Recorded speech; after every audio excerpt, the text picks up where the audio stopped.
Hey guys, welcome back to my channel. It's Kira.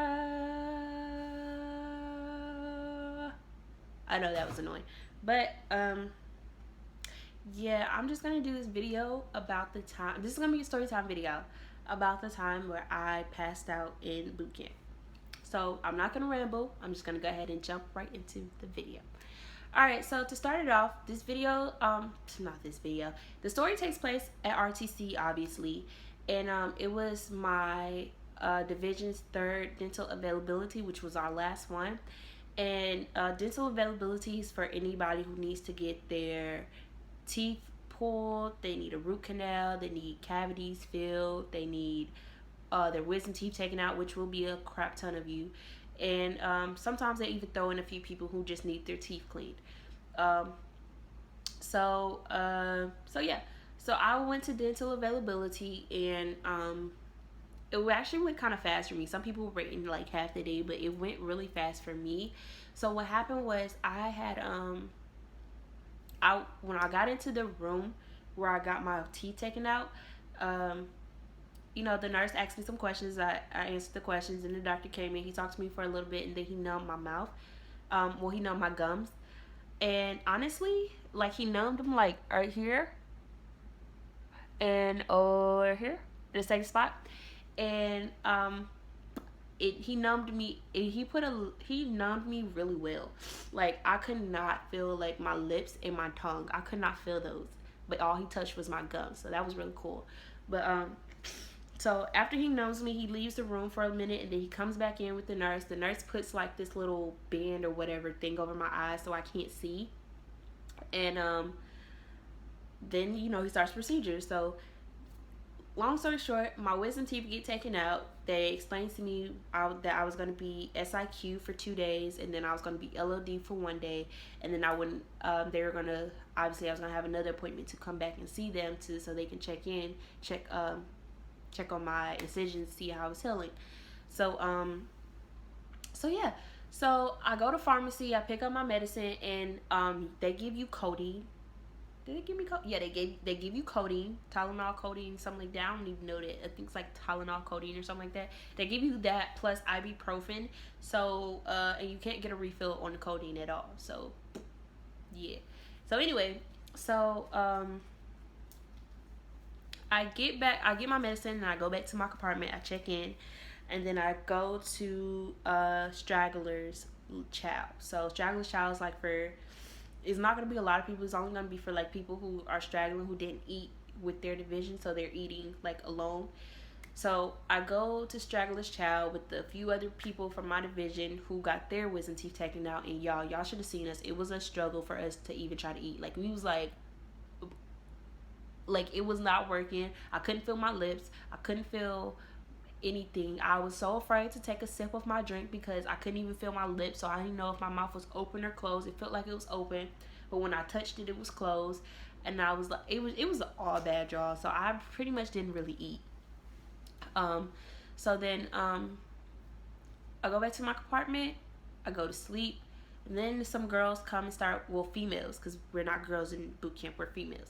So some females come back, some females come to me and the other people in my division, or my compartment, that had their wisdom teeth taken out, that were sick, SIQ rather. They woke us up, and it was like, hey, it's time for dinner, chow. Go ahead and get dressed and get in line. So we do that, and then we go to the galley. When we get to the galley, it's backed up. And it's normally not backed up, but this particular day it was backed up, and we were just standing outside. So while we were standing outside the galley, I started to notice that I'm feeling lightheaded, I'm feeling woozy, I'm feeling sick. I started feeling like hot flashes. I'm not feeling too good, so I take a knee. So when I take a knee, one of the females was like, hey, you need to stand up. And I'm like, I don't feel good right now. I feel lightheaded. I feel dizzy. I'm not standing up right now. I'm going to take this knee, and you're going to leave me alone because I don't feel good. So when I tell her I don't feel good and I'm feeling lightheaded and dizzy, they're like, yeah, RPOC, she don't feel good. She feel lightheaded and dizzy, blah, blah, blah. So it 5 minutes passed, almost 10 minutes passed by, and RPOC is like, you know what, if she's feeling like this, let her go ahead and go inside and get her food. So they're like, come on, Wilson, stand up so you could go inside. I'm just like, oh, whatever. So I start standing up, and like literally the second my body is at a full extension, like I'm standing all the way up, boom, lights out. Like, I don't remember what the heck happened. I just remember the lights went out, and when the lights came back on, I was laying on the ground looking at the ceiling. There was a RTC chief staring me in the face, asking me questions like, what is your name? And I'm like, I have my uniform on. My name is like right here. You can clearly see it. But he's asking me questions, and I know why he was asking me too. He's asking me questions, and then he's like, are you okay? Sit up. Can you lift your legs? Can you lift your arms? And I'm just like, I can't. Like, I don't know. Like, the feeling that I had was like heaviness. Like, they told me to lift my arms, and I couldn't even lift it. Like, I felt like I had cement blocks on my entire body, and I couldn't lift myself. It hurt. It didn't hurt, but I couldn't do it. So then they're like, yeah, go ahead and call the ambulance to come get her. So they call the ambulance, and then as soon as they call the ambulance, I hear another one's going down. And after that person went down, then like there was another person went down. It was like it was like a domino effect pretty much, and it started off with me. Like, I went down first, and then like a few other people went down. Everybody was like just pretty much going down, or they was getting lightheaded and they had to sit down. So in total, I think like 4 of us ended up going to the hospital that night. It was me and like 3 other girls, or females, I'm sorry, and the rest of them just stayed in the they just stayed at boot camp, and they just ate and then went back to the compartment and went to sleep. But I ended up having to go to the hospital because I actually passed out, and I couldn't. So obviously when I get to the hospital, they asked me, questions trying to figure out why I passed out, and it came out that I took my medicine before eating. I took like some codeine on an empty stomach, which is not good, so that's why I was feeling the way I felt. And they was just like, all right, cool. So they gave me some little snacks or whatever, and then they called for the driver to come get me to take me back to boot camp. So the hospital is actually like right around the corner from boot camp. It's on the same base. If your A school is in Great Lakes, and you're gonna eventually get out, you're gonna get off the base, so you're gonna see where the hospital is. I went to the VA, so you're gonna see where the hospital is in comparison to where RTC is, and you're gonna be like, oh really? It's like RTC is here, the VA hospital is here, like it's right there. But anyway, so I get back to RTC, and then I go back into my compartment. By the time I get back, it's like 10 o'clock at night or something like that, and my division had just tapped, so everybody's like just now getting into their racks or whatever. And the second I walk into the door, this is what actually warmed my heart. Like, I actually was so happy. The second I walked back into my apartment, everybody was like, oh, she's back, y'all. Wilson's back. Oh my God. They was like, Wilson, are you okay? Are you okay, Wilson? Are you okay? And I'm just like, yo, I'm good. I'm chill. Like, I just passed out. I'm okay.